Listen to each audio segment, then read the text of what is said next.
వ్యూహాలకు Bharat mind blowing counter ఇచ్చింది. ఇండోనేషియాతో బ్రహ్మోస్ క్షిపణులు, EVM technology మరియు ఆలయ పునరుద్ధరణపై ప్రధాని మోదీ సంచలన ఒప్పందాలు చేశారు.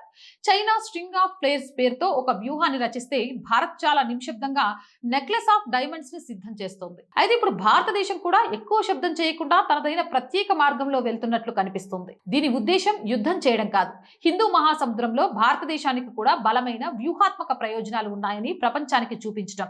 ఇండోనేషియాకు చెందిన సంభాగ్ పోర్ట్ మరియు భారతదేశానికి చెందిన గ్రేట్ నికోబార్ ప్రాజెక్టులు ఇప్పుడు అత్యంత కీలకంగా మారాయి. ఎందుకంటే ఇవి రెండు ప్రపంచంలోనే అత్యంత రద్దీగా ఉండి సముద్ర వాణిజ్య మార్గమైన మలక్కా స్ట్రైట్ కి అతి సమీపంలో ఉన్నాయి. ఇక ప్రధాని మోదీ జకర్తా పర్యటనలో భారత్ ఇండోనేషియా మధ్య 5 కీలక ఒప్పందాలు జరిగాయి.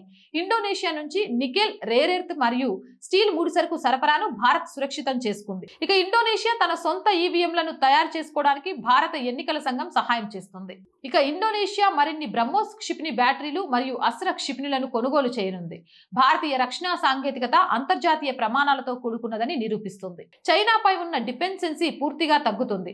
ఇక చివరిగా చెప్పాలనుకుంది ఏంటంటే, ఒకే ఒక్క పర్యటనతో ఉద్యోగాలు, చౌకైన ముడిసరుకు, బలమైన రక్షణ ఎగుమతులు, సురక్షితమైన ఎన్నికల సాంకేతికత మరియు సాంస్కృతిక గర్వం అన్ని భారత్ ఖాతాలో చేరుతాయి.